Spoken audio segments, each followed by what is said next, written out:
இதுதான் போட்டாச்சு.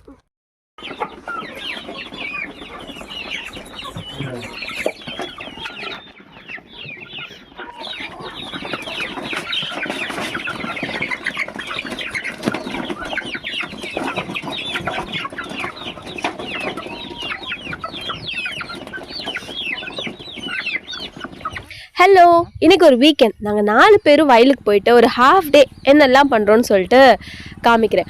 மோஸ்ட்லி 4 பேரும் ஒன்றா போனோன்னா ஏதாவது ஒரு வேலையை எடுத்துகிட்டு சேர்ந்து செய்வோம். இல்லைன்னா மோஸ்ட் ஆஃப் த டைம் 4 பேரும் வெட்டியாக உட்காந்து ரிலாக்ஸ் பண்ணிட்டு வருவோம். இதான் யூஸ்வலாக பண்ணுவோம். பட் இன்றைக்கி கொஞ்சம் அப்படி கிடையாது. நிறையா ப்ரொடக்டிவாக பண்ணணும்னு சொல்லிட்டு ஒரு லிஸ்ட்டோட தான் வந்திருக்கோம். நிறைய வேலை கூட இருக்குங்க. கேட்டுக்கு வந்ததுமே இவனுங்க 3 பேர் நம்மளை கூப்பிட வந்துடுவானுங்க. இப்போது நம்மக்கிட்ட இந்த 3 பேர் தான் இருக்கானுங்க. இவனுங்க 3 பேருமே பயங்கர பாசமான பசங்க. நம்ம பின்னாடி தான் தெரிவானுங்க. இப்போ நான் இங்கே தான் நிப்பாட்டணும். நம்ம டிராக்டர் 2 சுற்றுறோன்னா என் பின்னாடியே சுற்றி வருவானுங்க. எத்தனை டைம் போகிறோமோ அப்படி பின்னாடி அவ்வளோ செல்லம் பாசம். அந்த மாதிரி நான் வரும்போது வீட்டிலேருந்து ஏதாவது சாப்பிடலாம் அவனுங்களுக்கு கொண்டு வருவேன். இங்கே தான் மோஸ்ட்டாக சமைச்சிருவோம் எப்போவுமே. பட் வீட்டிலேருந்து ஏதாவது ஸ்பெஷலாக அவனுக்கு வரும்போது நம்ம வீட்டில் பண்ணுற விஷயம்லாம் அவனுக்கு எடுத்துகிட்டு வந்து கொடுப்பேன். வந்ததுமே ரொம்ப பாசமான பசங்க. வந்ததுமே ஒவ்வொரு விஷயம் என்னென்ன எப்படி இருக்குன்னு சொல்லிட்டு ஃபஸ்ட்டு ஒரு டைம் போய் எல்லாத்தையும் பார்த்துட்டு வந்துடும். இது காளான் ஷெட்டு.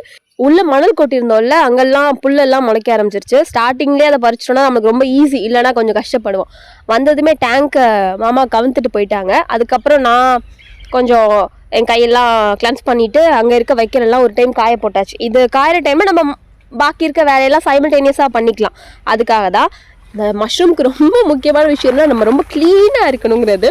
ஒவ்வொரு டைம் நம்ம இவனுங்களாம் வச்சுட்டு கொஞ்சம் கஷ்டம் தான். ஏன்னா நம்ம செல்ல பசங்க நாய்க்குட்டிலாம் இருப்பாங்க, நம்ம பசங்க இருப்பானுங்க, கோழி இருக்கும். எல்லாத்தையும் பார்த்துட்டு வந்துட்டு ஒவ்வொரு டைமுமே நம்ம கிளன்ஸ் பண்ணிட்டு தான் அடுத்த வேலை பண்ண முடியும்.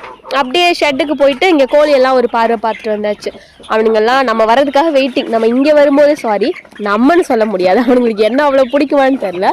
எங்கள் மாமா சவுண்ட் நாங்கள் கேட்டாலே போதும், அந்த ஷெட்டுக்குள்ளே அப்படியே ஆளுக்கு வெளில வர முடியாமல் பறப்பானுங்க. எல்லா சைடும் அப்படியே முட்டிட்டு அப்படி நிற்பானுங்க. கேட்டை திறக்க முடியாது, அப்படி முட்டிட்டு வரிசையாக நிற்பானுங்க. அவ்வளோ செல்லம். இந்த மாதிரிலாம் கையில் கொடுத்து ஊட்டினா யாருக்கு தான் அவர் பிடிக்காது, அந்த மாதிரி தான் அவனுங்க. அதுக்கப்புறம் அந்த மீன்வயல் இங்கே வந்தாச்சு. இங்கே வந்து நான் புல்லெல்லாம் எடுக்கிறேன்னு சொன்னேன். உடனே ரஜும் கூட நானும் பண்ணுறேன்னு சொல்லிட்டு பறிச்சுட்டு வந்தேன். சின்னவனுக்கு ஒன்றை பறிச்சதும் போதும், பயங்கரமாக எதையோ சாதிச்ச மாதிரி கொண்டு வந்து என்கிட்ட பாருங்கம்மா நான் பறிச்சிட்டேன்னு சொல்லிட்டு காமிச்சிட்டு இருந்தான். பெரியவன் பயங்கர ஹெல்ப். நம்ம சொல்லாமையே நம்ம என்ன பண்ணாலும் சரி, நான் எனக்கு ஏதாவது வேலை கொடுங்கன்னு சொல்லிட்டு கேட்டுகிட்டே இருப்பான். பட் அதே மாதிரி எந்த வேலையுமே ஒரு 10 நிமிஷத்துக்கு மேலே செய்ய மாட்டான். அடுத்து புது வேலை வேணும்னு சொல்லிட்டு ஓடிடுவான். அந்த மாதிரி டைப்பு. ஓரளவுக்கு அங்கே வேலை பண்ணிகிட்டு இருக்கும்போதே திரும்ப செகண்ட் டைம் வந்து அந்த வைக்கோல்லாம் திரும்ப ஒரு சைடை திருப்பி போட்டோம் அப்படின்னா அந்த சைடு காய ஆரம்பிச்சிடும். அந்த வேலை நான் பண்ணுறதுக்காக வந்துட்டேன். இந்த மாதிரி ஒரு 3-4 டைம்ஸ் நம்ம வெயில பொறுத்துன்னு வச்சுக்கோங்களேன். அப்படி பார்த்தோன்னா அது அந்த ரெடி ஆகிடும் போடுறதுக்கு. எப்படியும் இந்த வைக்கோல் ரெடி ஆகிறது கொஞ்சம் டைம் எடுக்கும். அந்த டைம் வரைக்கும் ஏன் சும்மா இருப்பானே, ஏதாவது வேலை பண்ணலாம். நான் போயிட்டு சின்னதாக பண்ணிகிட்டு இருந்தேன். அந்த டைமில் எங்கள் மாமா என்ன பண்ணிட்டாங்கன்னா டிராக்டர் எடுத்துகிட்டு உழுகிறதுக்கு போயிட்டாங்க. ஃபஸ்ட்டு ஒரு டைம் உழுது முடிச்சுட்டு இருக்கும்போதே மழை வந்துருச்சு. அடுத்ததுக்காக வெயிட் பண்ணிகிட்டு இருந்தோம். இந்த டைம் உழுது முடிச்சிட்டோம் அப்படின்னா நம்ம கீரை போடலான்னு பிளான் பண்ணியிருந்தோம்ல, அதுக்காக தான் இந்த சைடெலாம் ரெடி பண்ணிகிட்டு இருக்காங்க. முடிச்சுட்டு கீரை அப்படியே போட்டு விட்டோம்னா அது ஒரு சைடு அந்த பக்கமாக வளர்ந்துட்டுருக்கோம். பசங்களும் இன்னமா நம்மளே வளர்க்குற செடியெலாம் பார்த்து நல்லா ஒரு மாதிரி சந்தோஷமாக இருப்பாங்கன்னு ஒரு எண்ணம் தான் நம்மளுக்கு. இன்னும் நான் நடுவில் வந்துட்டு இதெல்லாம் எப்படி இருக்குன்னு பார்த்துட்டு போக வந்துட்டேன். கோழிலாம் பார்த்தோன்னா அது பாட்டில் அதுக்கு நம்ம வந்துட்டோன்னா ஃப்ரீ ஆயிரும். காலைல ரைட் வரைக்கும் அடைச்சி போட்டிருக்கோம்ல, காலைல திறந்து விட்டோன்னே அது பாட்டில் வயல் ஃபுல்லாக அது இடம் தானே, அது பாட்டில் ஜாலியாக தெரிஞ்சிட்ருக்கோம். திரும்ப நம்ம இன்னொரு டைம் வந்துட்டு இதெல்லாம் காய போடுறதுக்காக வந்தாச்சு. திரும்ப இது ஓரளவு இப்போ ஒரு 50-60% ரெடி ஆயிடுச்சு. ஏன்னா ஒரு டைம் கூட திருப்பி போட்டோம் அப்படின்னா நம்ம பேக் போட ஸ்டார்ட் பண்ணிடலாம். பசங்கள்லாம் அவங்க ஹெல்ப் பண்ணது போதுமா, நாங்கள் அப்பா கூட போகிறோம் அப்படின்னு சொல்லிட்டு டிராக்டருக்கு போயிட்டானுங்க. அவனுக்கு அது ஒரு ஜாலி. ஒரு இடத்துல உட்காரது ரொம்ப கஷ்டம், அடுத்தடுத்த வேலைக்கு போயிட்டே இருப்பாங்க. நடுவில் இந்த காயிற டைமில் ஓரளவு நானும் க்ளீன் பண்ணி முடிச்சிட்டேன். கொஞ்சம் டைம் ரிலாக்ஸ் பண்ணலான்னு சொல்லிவிட்டு என் ஃப்ரெண்டுக்கு கால் பண்ணி பேசிவிட்டு கொஞ்சம் நேரம் அப்படியே ரிலாக்ஸ் பண்ணிகிட்ருக்க டைம் மாதிரி.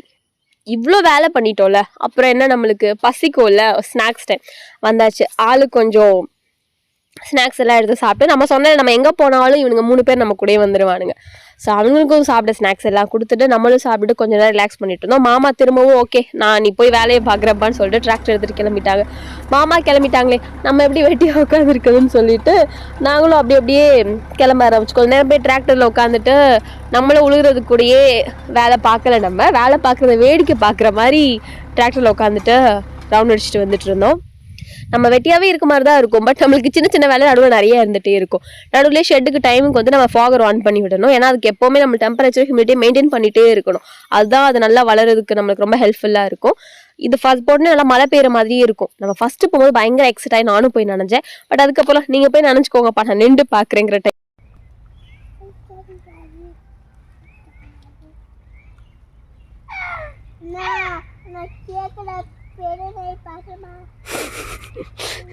என்னவா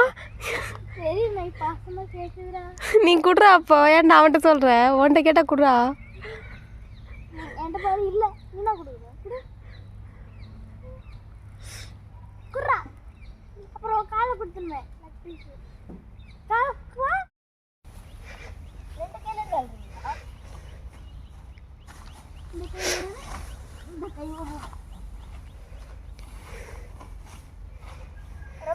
இந்த பிரஜு இருக்கானே, என் கூட புள்ள பிடுங்க வந்தானா, அப்புறமா அவங்க அப்பா கூட போயிட்டான். திரும்ப என் கூட க்ளீன் பண்ண வந்தான், திரும்ப அவங்க அப்பா கூட போயிட்டான். திரும்ப தூக்கும் போது வந்துட்டான். இப்பயும் தூக்குறானோ இல்லையோ, ஆனா கூடையும் அது கீழேயும் போயிட்டு நம்ம கூடயே இருப்பானுங்க. ஆனால் வேலை பண்ணவும் செய்வானுங்க, பண்ணாமே இருப்பானுங்க. இந்த மாதிரி பண்ணிட்டே இருப்பானுங்க.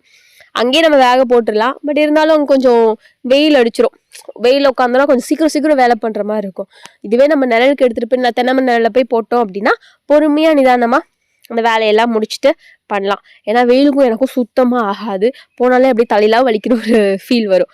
உட்காந்து பேகை நான் தான் போட்டிருந்தேன். எங்கள் மாமா ஹெல்ப் பண்ணுறேன்னு சொல்லிட்டு வந்துருந்தாங்க. ஆளுக்கு போட்டோன்னா கொஞ்சம் ஹெல்ப்பாக இருக்குன்னு சொல்லிட்டு ஹெல்ப் பண்ணாங்க. நான் ஓரளவு கம்மியாக தான் வெயிட்டேஜில் போடுவேன். எங்கள் மாமா நல்லா ஸ்ட்ராங்காகவே நிறைய வெயிட் பிடிக்கிற மாதிரியே பேக்ஸ் எல்லாம் போடுவாங்க. நானும் அதுக்கு போட்டியாக போடணும்னு சொல்லிட்டு ஃபாஸ்ட்டாக போடணும்னு சொல்லிட்டு நான் போடும்போதே அவர் பேக் செக் பண்ணிக்கிட்டே இருப்பேன். மேலே வந்துட்டாங்களா, சரி நம்மளும் மேலே வரணும் அப்படி போட்டி பண்ணுற மாதிரி பண்ணிகிட்டே இருப்பாங்க. நீ என்ன முந்த பார்க்குறியா இப்போ பாருன்னு சொல்லிட்டு மாமாவும் ஈக்குவலாக இல்லை, எனக்கு மேலே டஃப்பு கொடுத்து இன்னும் பண்ணிட்டு இருப்பாங்க. இன்னொன்று அந்த பேக்ஸை முடிக்கணும் இல்லையா, இவனுங்க நான் தூக்கிட்டு போகிறேன்னு சொல்லிட்டு ஆளுக்கு ஒன்றா எடுத்துகிட்டு போயிடுவாங்க. சின்னவனுக்கு வேலை பண்ணணும்னு இஷ்டமா இருந்தா எனக்கு இன்னும் தெரியல. பட் பெரியவன் என்ன பண்றானோ அதை அப்படியே பண்ணுவான். அவன் வேலை பண்ணா அவன் வேலை பண்ணுவான். அவன் தொல்லை பண்ணா இவன் டபுள் மடங்கு தொல்லை பண்ணுவான். அவன் விளையாண்டானா இவனும் விளையாட போயிடுவான். அவனே விளையாட விடாமே ஆக்கிடுவான்.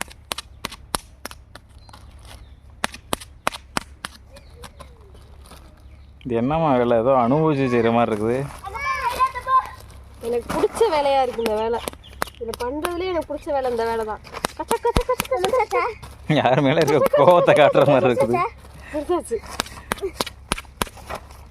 அப்படியே ஏதோ ரிலாக்ஸா ஒரு வேலை பார்ப்போம்ல, பண்ணா ஒரு மாதிரி திருப்தியா இருக்கணும். அப்படி ஒரு வேலை.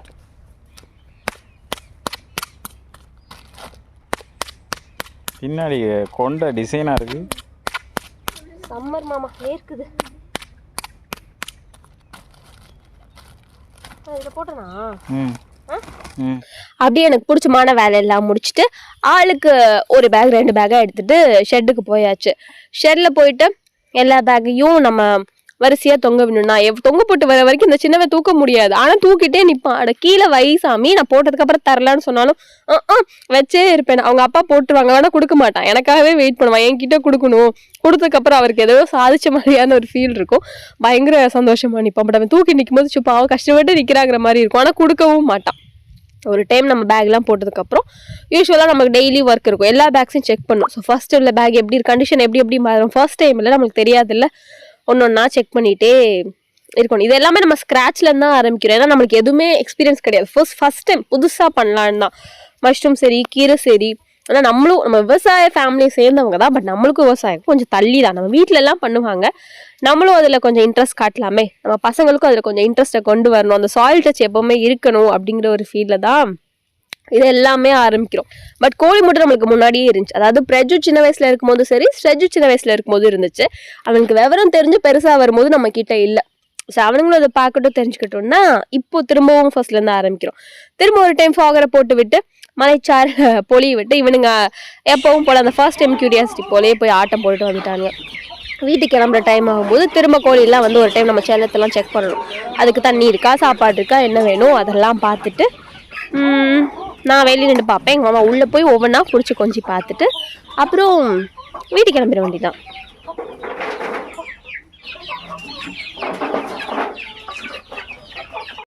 ஸோ இது பார்த்த வேலையிலே முக்கியமான வேலை இந்த வேலை தான். தூக்கு சரியாக பத்திரமா எடுத்துகிட்டு போகிற வேலை. கொண்டு வர பாத்திரத்தை வீட்டுக்கு பத்திரமா எடுத்துகிட்டு போகிறதே இல்லை. எனக்கு எங்கள் மாமாவுக்கு அடிக்கடி இந்த ப்ராப்ளம் நடக்கும். ஏன்னா கோழிக்கு தண்ணிலாம் எடுத்துகிட்டு வருவோம், திரும்ப எடுத்துகிட்டு போனால் தானே எடுத்துகிட்டு வர முடியும். ஐயோ வீட்டில் மறந்துட்டோமே, திரும்ப எப்படி எடுத்துகிட்டு போகிறதுன்னு அடிக்கடி நடக்கும். ஸோ பத்திரமா இன்னைக்கு நான் அந்த டியூட்டியை பார்த்துட்டேன். ஸோ இன்னைக்கு அவ்வளோதான். இதுதான் எங்களோட ஒரு ஹாஃப் டே ரொட்டீன். 4 பேருமா ஒரு வீக்கெண்டில் வந்தோம்னா இப்படி தான் இருக்கும்.